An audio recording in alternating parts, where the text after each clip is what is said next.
until you get to that, what's that magic number, Leo? 5 minutes, right? Yeah, we were talking about that. It only takes 5 minutes to break the cycle. It's like 5 minutes of exercise and you're right back on the path. 5 minutes of writing and your book is moving forward again. 5 minutes of conversation with your partner and the relationship is somewhat restored. It doesn't take much to gain that momentum back. But because we are so, I feel like we just focus too much on intensity and not so much on consistency. Like I find that for me, what works is I just have to show up every day. Like today, I only read 2 pages of my books. 2 pages. It's pathetic. But 2 pages every day is better than no pages. Right. Yeah. Right. It's not It's pathetic when, well, you can Right. you can assess how it is for you, but like for you showed up. You went. The goal isn't to read 2 pages per day. The goal is I always want to it. read more. Yeah. Yeah. The I goal always is to wanna read every more. day. Yeah. Yeah. The goal is So to if read you- every day. Exactly. Yeah. So you know what success looks like. And it's funny because earlier on, Andrew was talking about mountains.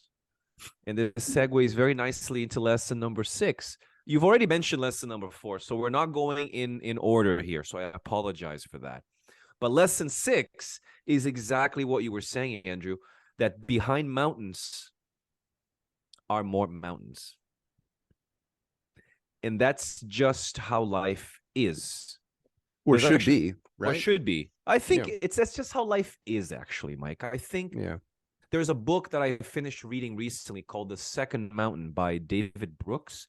And I think it's a phenomenal read. Maybe we should link the book into the show notes. But you don't overcome one obstacle. You don't just get through the first year of your business like we did. And then suddenly we were magically done with all obstacles, right? Oh, that's it. There's nothing more. No, that's not how life works. Life is basically, I don't want to go into Siddhartha and Buddhism here, but life is suffering. Life is one obstacle after another. And you just have to keep going, which is kind of what we have been doing. We have had times when we're like, man, there goes another mountain. When we finish the first iteration of TAP, we're like, this is great, but now there's another mountain. We want to make this program even better. The same thing with the podcast. The same thing with everything that we have done in this business. And it's the same thing that happens with life. Like, Andrew, you just recently became a house owner. That's you've already climbed that mountain. Now there's more. There are going to be more mountains after that. Burnishing it. Debt mountain. That's what it is. Mount debt. But Leo, like, and this is big with education, right? It's not struggle. It's just like in education, there's not gaps. These are all opportunities, right? Yeah. So we started the business. We got to a certain point, and then we had the opportunity to pivot and do something different that was more meaningful to us. Was it a challenge? Yes, but it was an opportunity to grow. Andrew got a new house. Yes. So now he has the opportunity to build his credit, right? Yes. So That's to buy a bigger house down the road, right? Yeah. Don't look at it as debt. No. But that's it, right? Like it's I agree with what you're saying. We're not saying that it's struggle all the time, but it's opportunities to keep this endless pursuit of development and growth, and it's a matter opening of new doors. Perspective, right? Like I think about retired people. Have you met a person who retired and then just sat on the couch for the rest of their life for the next 20 years? Probably not. They get bored because they're people.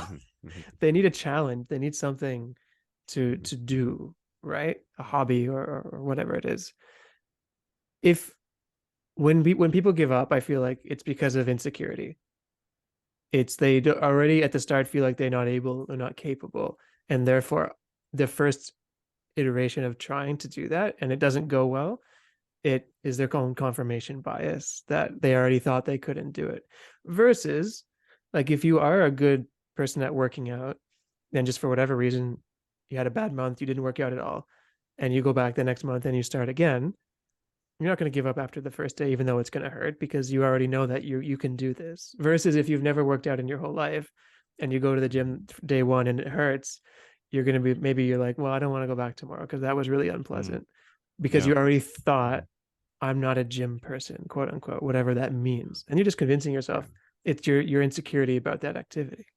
Yeah. And just to jump in, it goes back to the other problem, the other challenge that Leo was talking about, and that is that some people just don't have that confidence. Like they don't get past the what ifs. And people in our program, the ones that are successful are the ones that are that first case, Andrew. They realized that they had to take a month off. They realized that they were unable to do what they needed to do that particular month or week, but they still showed up the week after because they knew as long as they keep being consistent enough, as Leo was saying, that eventually they will get back on the cycle and then they'll be successful.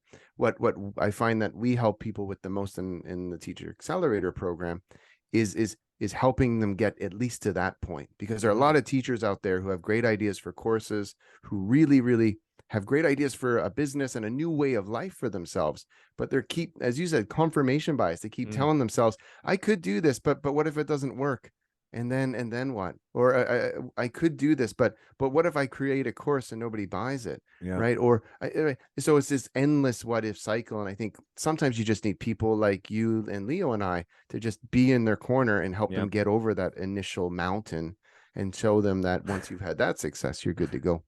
This segues very nicely into lesson number 4. So, Mike, nobody knows the order, by the way, Leo. So you're the only one. So you can points for you and points for Andrew for having, like, this is the amazing thing about actually using or doing a podcast using a dogma approach.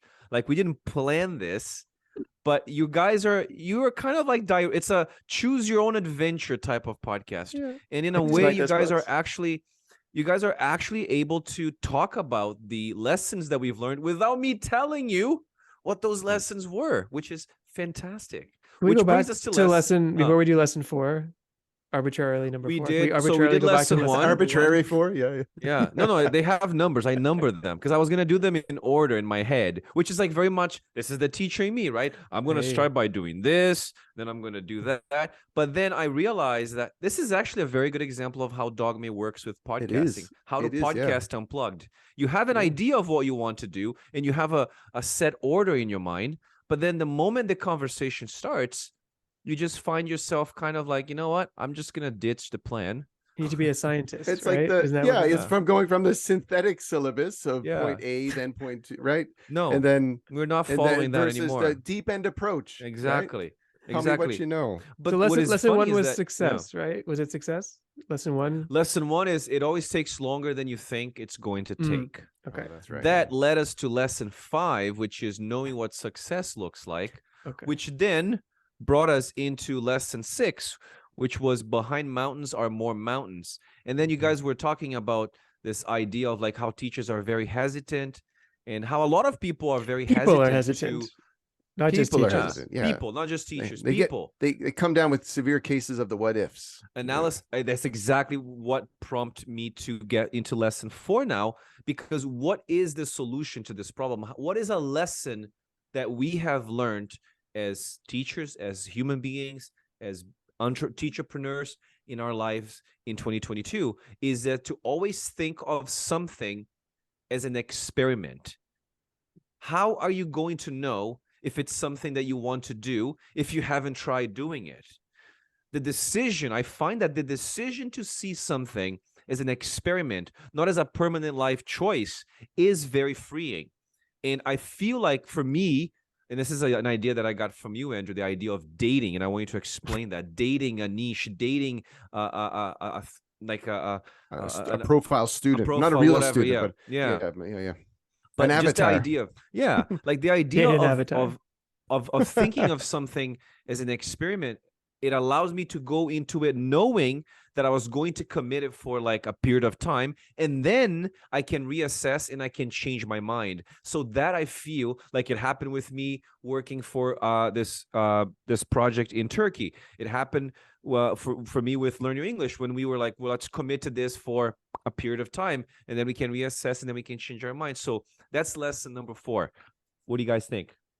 I like it. I'll go first on this one because I was going to say, I think as we're talking, we're kind of coming to a definition of what success means or what to be successful means. And maybe it's not that ultimate climb the mountain, that can be a goal, right? But maybe to be successful or success just means every day I do this little action. And as long as I show up every day, that's success.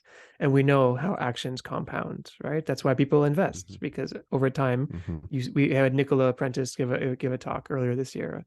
And you're not going to see gains on investments in the short term, but everyone does it. Why? Because we know over the long term, if it shows up every day, so to speak, you see the results, right? So why don't we apply that to other things? I think it goes back just to those insecurities that we have. Going outside of our comfort zones is hard.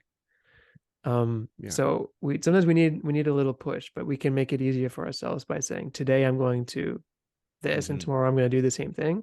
If I do it for 7 days in a row, that's the success. So it's just doing it on a daily basis. We used to work with a yoga instructor, Heather, and I was talking to her once about weight loss. We'll just return to weight loss for a second. And her advice was just like, just do something, right? Like, all you really need to do to lose weight is to choose some sort of exercise and just make it part of your daily routine, Andrew. And that's it. And then eventually over time, the compounding will take place. It doesn't need to be a severe kind of high impact intensity interval training workout. It could just be walking every day, going to the pool and swimming every day, right? Whatever it is for you, it's just do something. And I think it's the same with teaching, right? And starting your own business. As long as you, as Leo and I always say, as long as you make it or schedule a part of your day around that activity, you're going to see results. It's a matter of fact. If you hold yourself accountable and you show up at that time of day every single day, over time you will get there. And just like personally, and to go back to the original point, you don't know unless you try, right? I always told myself I could never quit drinking, and I'm not saying I'm perfect. I have relapses every once in a while, but I was convinced, I can't give up drinking because I'm going to fail, or if I can't give up drinking because I'm a person who needs to have a drink every Friday, right? But if you commit to it and you do it and you test it out and you just do it, over time, you will assume that identity to the point where you don't want to go back to have a drink on a Friday, because it means not enjoying your Saturday mornings and missing out on a full weekend, right? A full 48-hour weekend, right? And again, you don't have to be perfect all the time. I've had relapses, but it's over time. If you look back at my last year, I've drank the least amount of alcohol in my entire adult life, right? And not perfect, congratulations, but it got me closer to a person I wanted to be, right? But I never would have gotten there unless I just experimented and gave it a shot. And there's supplemental benefits there that you're describing, right? That one action creates corresponding actions, right? Like if I set up a routine that I'm going to work out in the morning before work every day, or not even every day, let's say Monday, Wednesdays, and Fridays, just hypothetically, right? Guess what happens in the evenings, the days before, when you want to have like a snack before bed, or you want to have a beer, or you want to watch that movie, you're like, oh, no, I can't do that because I'm waking up at 6 o'clock to do my workout. There are other things that end up happening that are good. And then once you get rolling, that just like you said, Mike, that just becomes who you are. And at first you have to make an active choice, but eventually you just get into the routine. And there are other supplementary actions and choices that come from that first choice. And just to jump in, Leo, but if we're thinking about teacherpreneurs, one of the biggest hangups a lot of people have is, but I don't feel comfortable posting. Like, I don't want to get out on social media, or I'm not comfortable posting on social media. But if you can start that habit of posting, say, X amount of times a week, just starting, it's going to free up all that anxiety and stress you have. It's going to free up all, like, your mind to just focus on other aspects of your business as well.